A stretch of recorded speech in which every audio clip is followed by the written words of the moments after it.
Income tax क्या होता है? इनकम पे लगने वाला टैक्स, राइट? यानी जो सबसे ज्यादा इनकम कमाता है वो ही सबसे ज्यादा टैक्स पे करता होगा, राइट? नो।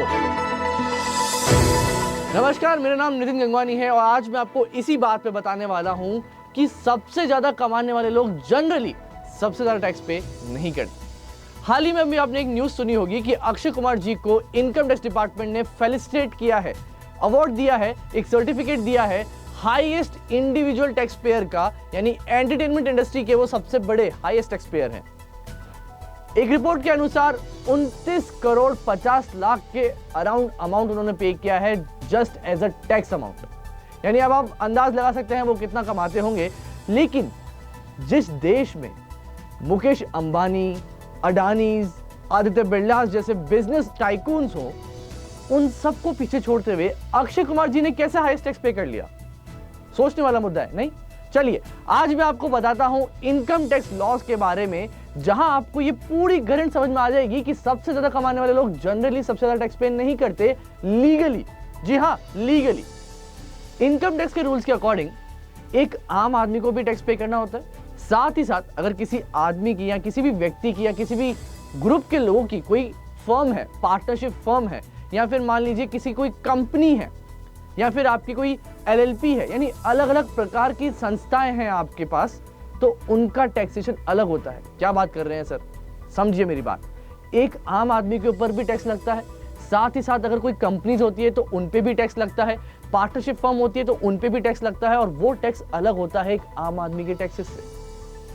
मेरे कहने का तात्पर्य इतना है कि जब आप बात करते हैं मुकेश अंबानी जी की, तो उनकी मैक्सिमम इनकम और वेल्थ उनकी कंपनीज में इन्वेस्टेड रहती है, जियो ग्रुप, रिलायंस ग्रुप्स के अंदर इन्वेस्टेड रहती हैं।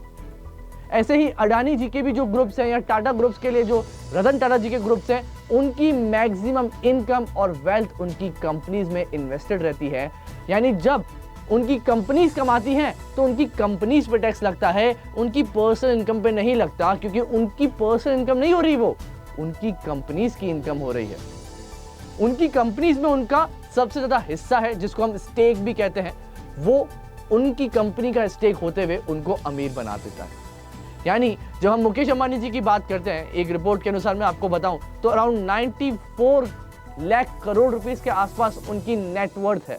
अब इतनी नेटवर्थ उनकी पर्सनल नहीं है, उनकी कंपनीज में इन्वेस्टेड है।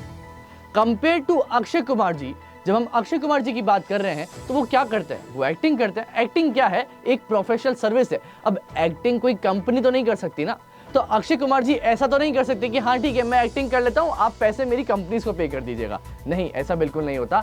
जब वो एक्टिंग करने जाते हैं, एक प्रोफेशनल सर्विस प्रोवाइड करते हैं, उसके बदले में उनको जो इनकम होती है वो उनकी पर्सनल प्रोफेशनल इनकम होती है, इसीलिए वो उनके एंड पे टैक्सेबल हो जाती है। और इसीलिए जो उनको सर्टिफिकेट मिला है वो हाईएस्ट इंडिविजुअल टैक्स पेयर का मिला है। हाईएस्ट टैक्स इंडिया में और कंपनीज भी बढ़ती हैं, पर एक as an individual entertainment industry के सबसे बड़े इंडिविजुअल आप कह सकते हैं जो टैक्स पे करते हैं। और यही राज है इस पूरी गणित को समझने का कि आप जब बात करते हैं मुकेश अंबानी जी की या अडानीज की, आदित्य बिरला जी की, तो उनकी इनकम जनरली उनकी कंपनीज में इन्वेस्टेड रहती है और उनकी कंपनीज ग्रो करती जाती है, प्रॉफिट कमाते जाती हैं और उनकी कंपनीज पे टैक्स लगता जाता है। वर्सेस जब हम बात करते हैं प्रोफेशनल सर्विस प्रोवाइडर्स की, जहां पे एक्टर्स आ जाते हैं या अदर प्रोफेशनल लोग आ जाते हैं, उनकी तो वो पर्सनल इनकम हो जाती है, तो पर्सनल इनकम पे टैक्स भरना ही पड़ता है। अब आप बोलेंगे सर मुकेश अंबानी जी टैक्स नहीं भर रहे? बिल्कुल भर रहे हैं। उनकी कंपनीज के ऊपर जो टैक्स लग रहा है वो कंपनीज टैक्स पे कर रही हैं। जब उनकी पर्सनल इनकम की बात आती है, वो कब अकर करेगी? वो अकर तब करेगी जब आप कैपिटल गेन कमा रहे हो। अब ये क्या टॉपिक है, ये मुद्दा अलग है, हम किसी और वीडियो में बात करेंगे। पर आज का मुद्दा आपको समझ में आ गया होगा कि जब आप इंडिविजुअल इनकम की बात करते हैं तो उसमें सबसे बड़े टैक्स पेयर कौन है? अक्षय कुमार जी। वर्सेस जब आप टोटलिटी में बात करते हैं कि हाईएस्ट टैक्स पेयर कौन है, तो वो अलग अलग कंपनीज भी हो सकती हैं, बड़ी बड़ी दूसरी कंपनीज भी हो सकती हैं। लेकिन एक इंडिविजुअल की बात करें तो Akshay Kumar ji highest tax payer है। आई होप आपको ये बात समझ में आ गई होगी। For more such interesting news and videos you can subscribe and follow our page and I will see you in the next video.